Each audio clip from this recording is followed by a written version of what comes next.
E aí, galera, finalmente está aqui o vídeo dos transgênicos. O assunto que me motivou a lançar a página e dando continuidade à enquete que mostrou que 75% das pessoas já ouviu, obviamente, falar no termo, mas não sabe do que se trata, ou seja, não sabe o que come. E antes da gente começar, eu quero fazer um comentário em nível de comportamento humano, não é bronca para ninguém não, mas para a gente levar com a gente, para a gente ser menos vítima dessa técnica que lidam com a gente para tornar a gente mais vulnerável. Vamos lá. Há uns 15 dias atrás, eu coloquei uns bannerzinhos no Face e no Insta, fazendo chamada acerca do assunto dos transgênicos. E eu já sabia que o retorno ia ser aquele. Zero. Por quê? As pessoas, elas precisam ser chamadas à atenção para assuntos importantes. E aqui eu quero chamar a atenção, eu quero pedir por misericórdia. Ouça até o final. Vocês não vão se tornar PhD em transgênicos. Eu não sou médica, eu não sou geneticista, eu não sou bióloga. Não vou me aprofundar no assunto, na questão técnica. Eu vou passar conceitos básicos que a gente tem obrigatoriedade de saber como consumidor de alimento, ok? Porque o interesse é da humanidade. Todos nós comemos, a gente precisa ter esse interesse. Só que, o que eu quero dizer com isso? As empresas que produzem as sementes e os pesticidas, aliás, as mesmas, elas não chamaram a nossa atenção para isso. Então, se nós não tivermos o interesse, as coisas estão acontecendo e a gente está sendo vítima de nos alimentarmos de coisas que a gente não conhece, tá? E assim é o comportamento humano. A gente tem o foco no que chamam a nossa atenção. Agora, se a nossa atenção não é chamada, as coisas acontecem e o nosso interesse, muitas vezes, passa ao largo. Tá bom, gente? Fique atento às coisas. Nem sempre as coisas que acontecem estão no burbúrio, estão no oba-oba, porque é interessante que a gente não tenha a nossa atenção evidenciada, ok? Vamos lá. Aqui eu fiz uma sequência de um esqueminha para a gente ter uma linha de raciocínio. Os organismos geneticamente modificados e os transgênicos. Os impactos na saúde humana, animal e ambiental. Os OGMs e transgênicos são a mesma coisa? Vamos ver. A gente vai ver o que são, por que surgiram, os assuntos são polêmicos, porque são polêmicos, as análises de riscos na saúde animal, humana e ambiental. Então vamos lá. O que são os organismos geneticamente modificados? São todos os organismos que sofrem alteração genética causada pela manipulação da biotecnologia, da engenharia genética. Aqui, ó, até uma imagenzinha para a gente memorizar. Tem aqui uma pinçazinha manipulando um gene, tirando um pedacinho de um para colocar um pedacinho de outro. Ou seja, manipulação genética no caso, a gente vai estar falando de semente, que a gente está falando de alimentação, ok? Todo OGM é transgênico? Não. Agora, todo transgênico é um OGM. Transgênicos são todos os organismos que recebem essa manipulação genética, mas entre espécies que são sexualmente incompatíveis. O que é isso, Cibele? Uma planta jamais se acasalaria com um vírus, com uma bactéria ou com um fungo. Mas, com essa tecnologia, você faz essas transferências de material genético, objetivando um determinado fim, que a gente vai ver lá adiante. Agora, a gente também tem os cisgênicos, que também são OGMs, que a gente vai ter os híbridos, tá? Os híbridos seriam o quê? Você tem a soja e você quer enriquecer essa soja, por exemplo. Você pega a prímula que é rica em ômega 6. Você pega a parte do gene responsável por esse ômega 6 e manipula na soja para tornar uma soja enriquecida. Então, você vai ter uma híbrida. Duas plantas são cisgênicos. Quando você tem duas plantas da mesma espécie, e você vai ter uma terceira, no caso aqui que eu coloquei o exemplo da violeta, você tem uma variedade, ok? Mas interessante frisar. OGM é sempre que você tem a manipulação pela biotecnologia, ok? Vamos lá. Por que surgiram transgênicos? Gente, eu tô com um restinho de alergia, com uma tossinha horrível.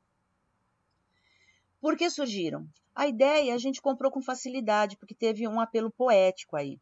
A população do planeta está crescendo exponencialmente, esse povo precisa comer, então a gente precisa produzir em maior escala. Ok, então vamos produzir alguma coisa que seja menos vulnerável a herbicida, ou seja, erva daninha não vai estar combatendo, a gente vai estar consumindo menos agrotóxico, vai ser menos tóxico para a gente.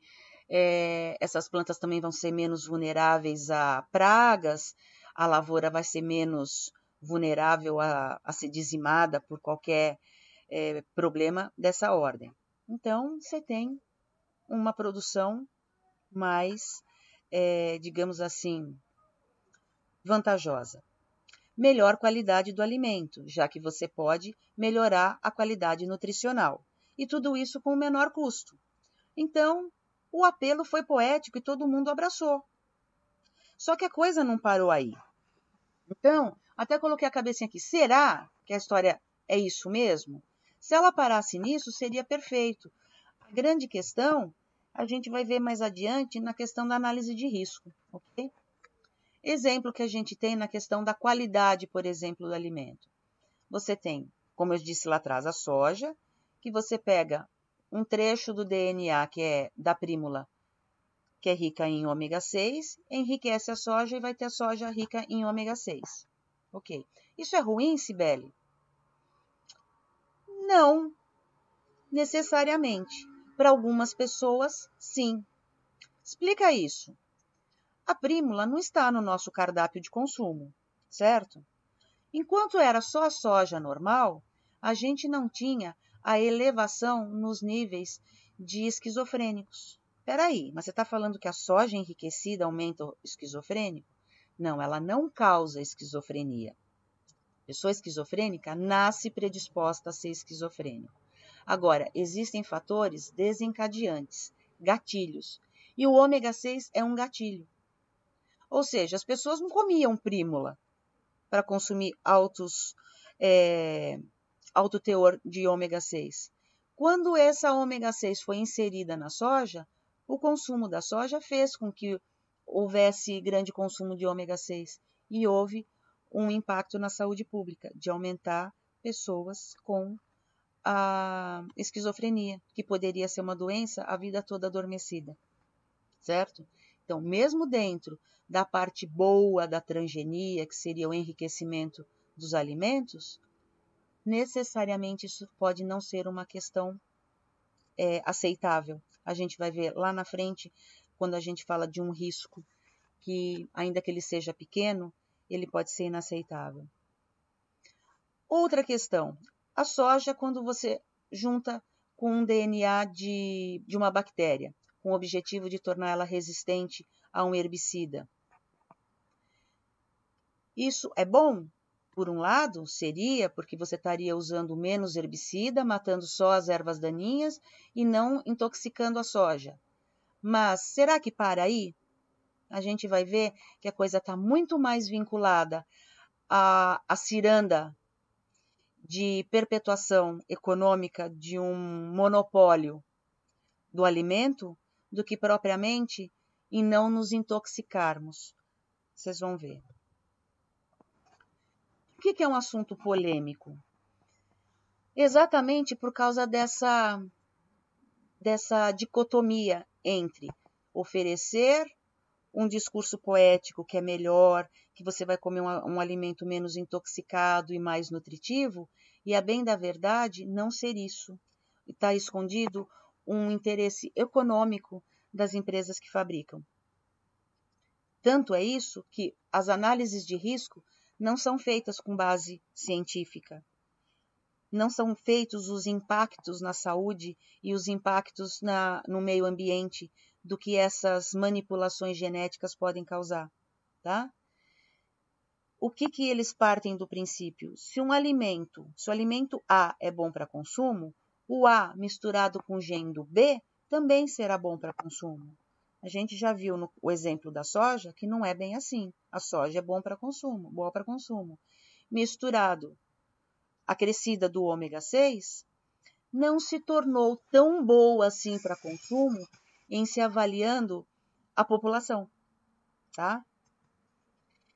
Só que, como são empresas poderosíssimas, elas não sofrem um processo de liberação baseadas nesses critérios científicos. Elas mudam as leis para serem aprovadas. O FDA, que é um órgão seríssimo para aprovação de alimentos e drogas, ou seja, remédios, eles estão contaminados por agentes que trabalham dentro dessas empresas que produzem os transgênicos, estando dentro do FDA para aprovar os projetos da transgenia. Então, vocês vejam a que ponto chega o lobby dessas empresas, tá? A ponto dessas leis serem mudadas.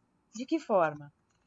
A partir de 2002, o Protocolo Internacional de Biossegurança estabeleceu o princípio básico de precaução, que é qual princípio?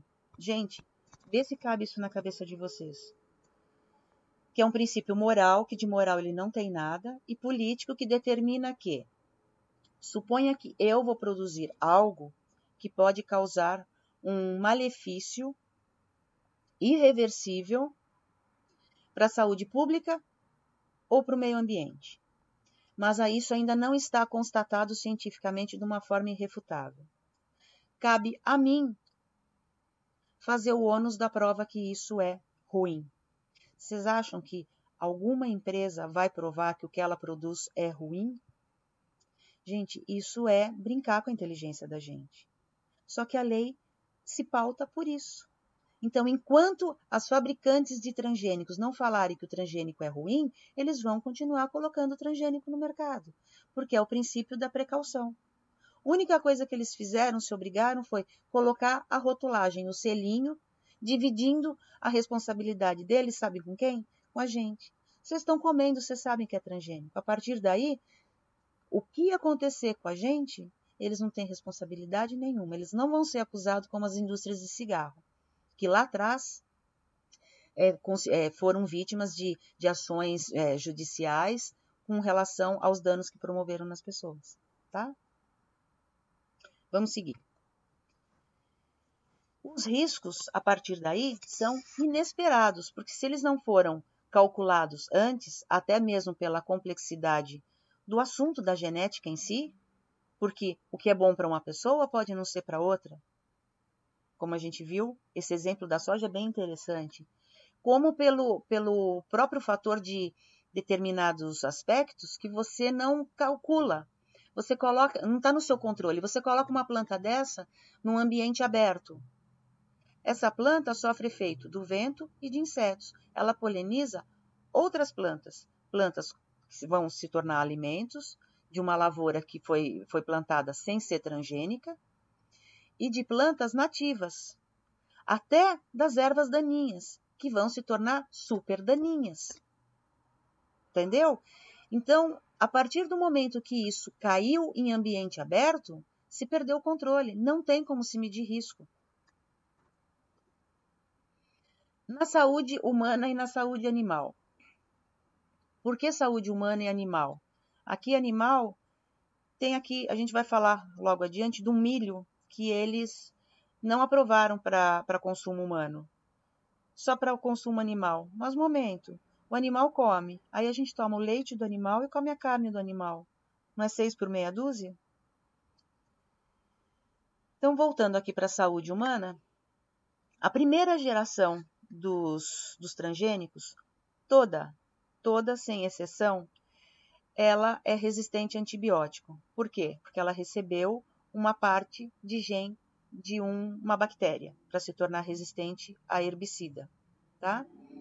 E aqui foi feito estudo em rato dizendo que DNA oferecido na ração dos ratos foi encontrado no sangue, nos leucócitos e no fígado desses ratos, e encontrado inclusive nos fetos das ratas prenhas.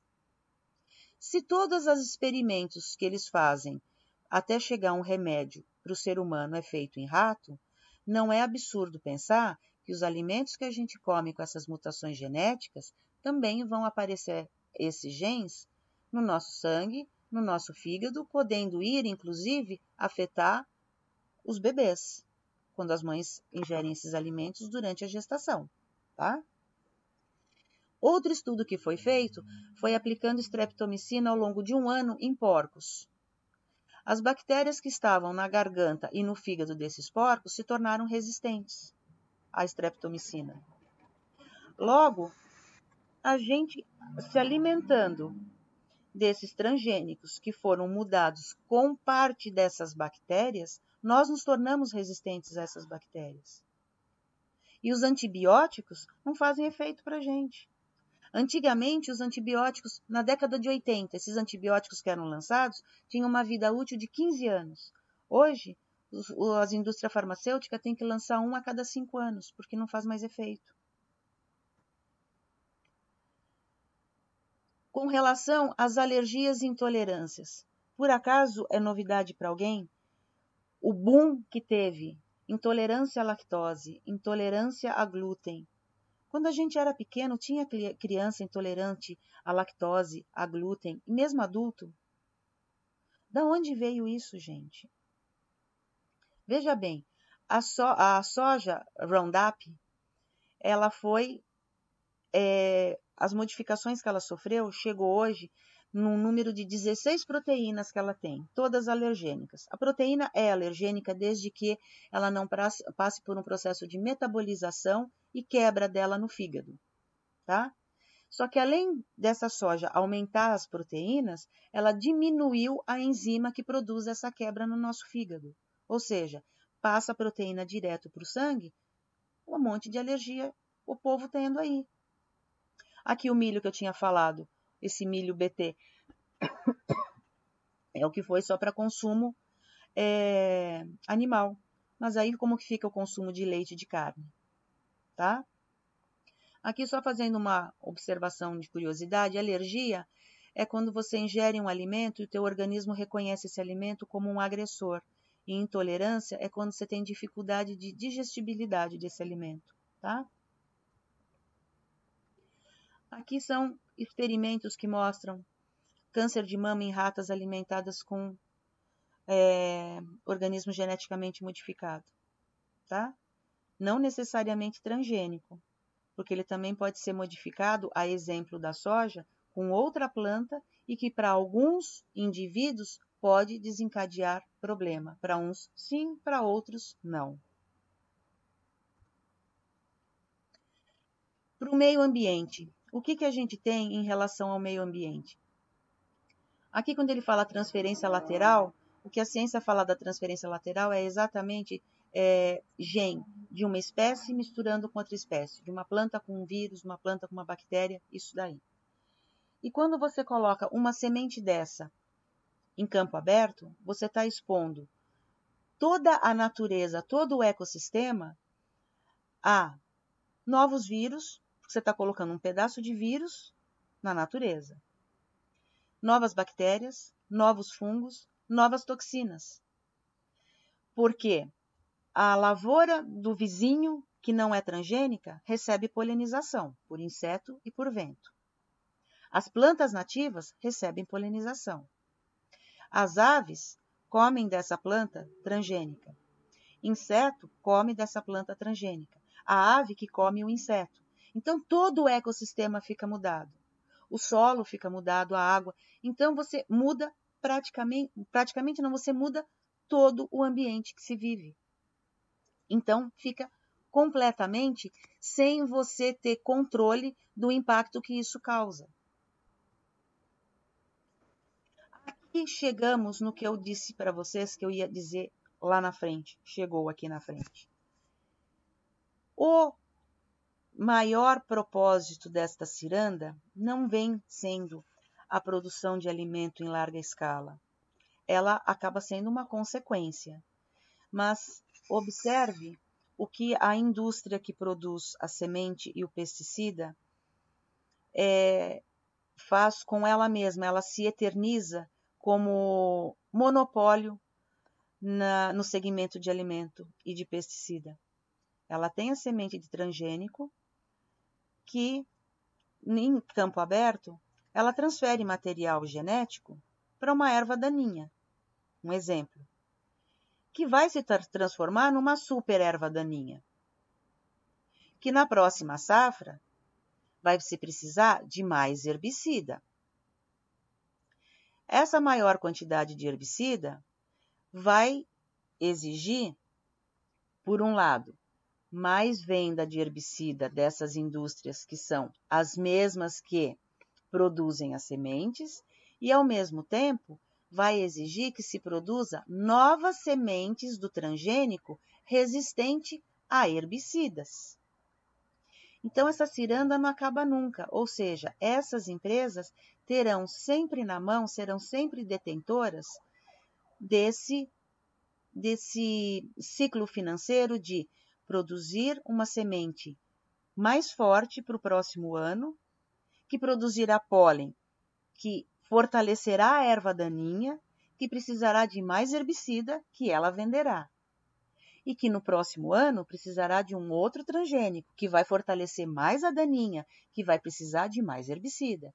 E nessa ciranda, o nosso alimento, com mais herbicida, vai ficando mais tóxico. Deu para entender?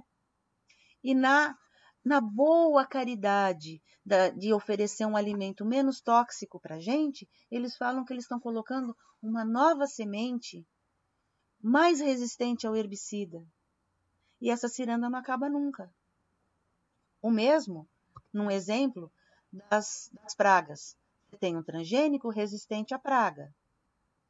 Só que algumas pragas morrem quando ingerem esses alimentos.